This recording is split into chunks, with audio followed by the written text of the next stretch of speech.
Hello and welcome to the next edition of the History Video Podcast. This time it's politics in the 1950s, 1951 to 64. We'll start off by looking at the key personalities. Now the first key personality is Rab Butler. Rab Butler helped run the government in the 1950s. He's been called the best Prime Minister the UK never had, although some people think he was not ruthless enough to get it. In 1944 he brought in the Butler Education Act, which became part of the welfare state, and was actually precursor to what the Labour government under Attlee would do. It set up free education for all and the tripartite system, with grammar schools, technical schools and secondary moderns, to suit every child's ability. In the 1951-55 government, Butler was Chancellor of the Exchequer. He could have even taken over in 1957 after the Suez Crisis, but as acting Prime Minister he wasn't particularly impressive, and he wasn't very popular with the other Conservatives. Plus he was closely linked with appeasement policies in the 1930s. Butskillism, the nickname for the post-war political consensus, was named after both him and Gateskill, which shows you how far to the left of the Conservative Party to the centre he was, just like Gateskill was to the right of the Labour Party. In fact, they could have possibly even swapped positions on some things, but not all. Michael Lynch calls Butler the key figure in Churchill's government. Butler has been called a modern thinker who's progressive, so he was able to take that tag from Labour so that they had not got a monopoly on the modern thinking. He was liberal in social policies as Home Secretary after 1957. For example, he brought in the Homicide Act, which made the death penalty very rare. Next up is Churchill. He was old and ill. He had a stroke in 1953 and was inactive in the day-to-day running of the country. He was more of a statesman living on his reputation, but he still could be brilliant and wielded, obviously, a lot of influence. Now, he had strained relations with Anthony Eden, and Chris Rose says there were doubts in Churchill's mind over Eden's suitability to succeed him. On the other hand, though, Lynch has said that Eden fully admired Churchill. This brings us on to Anthony Eden himself. He pretty much led the government when Churchill was ill, as acting Prime Minister. He always expected to take over, and there were high expectations of him when he did, although he had little experience of domestic politics. He believed in a property-owning democracy, but as you well know, he was forced to resign over the Suez Crisis. However, he was also unwell at the time, which obviously had something to do with it. The man who succeeded him was Harold Macmillan. He had huge success as housing minister under Churchill, achieving the 300,000 a year of new homes built that they promised. He was Foreign Secretary under Eden, and when he took over from Eden, for 5 years he had mastery over the press, the TV, and showed dramatic flair, apart from the last 2 years. He was considered left-wing by James Margetch, but on the other hand he seemed very much like a Tory toff and part of the establishment. He was an efficient political manager, and obviously the nickname Supermac, which was supposed to be a derogatory term, he fully enjoyed. Rowe, however, says he was lucky, and for a man who, when asked what was most likely to blow a government off course, answered events, dear boy, events. This is particularly ironic. So let's look at the policies of the Conservative government in the 50s. They denationalised the steel industry, the only one out of all the nationalised industries that Labour had made that they did. They wanted to achieve full employment and economic growth, and to expand the welfare state.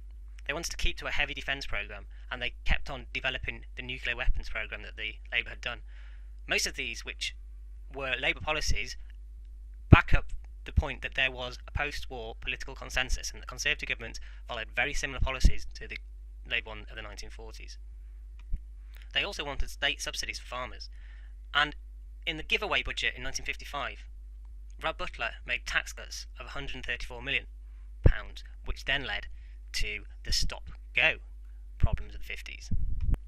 The Conservative government did have some achievements in the 1950s. The end of rationing completed in 1954. The fact that they managed to get through the Suez Crisis without lasting damage to the party rather than just one man, Eden.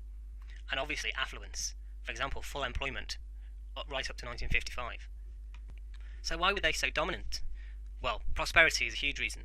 Maybe that was down to Labour's austerity measures in the 40s, but the Conservatives got the benefit. There were many new consumer goods bought on HP hire purchase. So private savings went up. Weekly wages went up from £8.30 in 1951 to £15.35 10 years later in 61.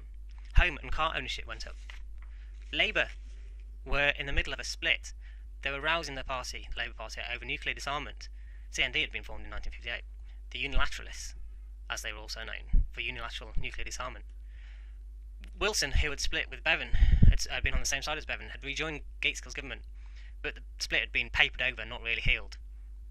Trade unions had started to oppose Gateskill's leadership over the nuclear weapons as well, And although Gateskill mentioned abandoning Clause 4 in 1959, it wasn't. That might have split the party even further. Another reason for Conservative dominance was a continuation of the welfare state. Houses were built. Butskillism, the industrial charter of the Conservatives, shows they agreed over the mixed economy, so they continued a lot of what Labour had done right. In the 1955 election, after Churchill resigned and retired at the age of 80, Eden wanted his own mandate, and Eden was popular. He was even considered anti-appeasement, although you should know from last year that it wasn't necessarily the case that he was totally anti-appeasement, but that was the view of him. He and his Chancellor, Rob Butler, gave away £134 million to give a feel-good factor in the budget of that year of 1955. He had then, at the 1955 election, a majority of 70, but that's not a huge crushing defeat for Labour, despite the split. The 1959 election, Michael Lynch says, the opinion was that Labour had a really strong chance of winning, and Macmillan did have the advantage of calling this in time of his own choosing when the times were good. The 1957 economic crisis had gone away and was just named a little local difficulty. Prosperity was still going strong. For example, "You've never had it so good" speech. And life is better with the Conservatives. "Don't let Labour ruin it" was a Conservative slogan. There were even more tax cuts in this election of £370 million, which persuaded voters to vote Conservative, and they ended up with a majority of 100. There was still the split in the Labour Party. The links with the CND were turning some Labour voters off. There was uncertainty over the EEC and divisions over nationalisation, and under Labour there would be a perception of tax raises.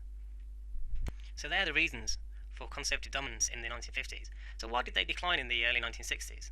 Well, part of it's due to the establishment, the fact that there'd been a generational change, and people didn't want the establishment necessarily in charge anymore. Time for somebody outside Eton to get running the country. Relative decline was becoming apparent, and the EEC rejection bid in 1961 to 63 was also linked to that.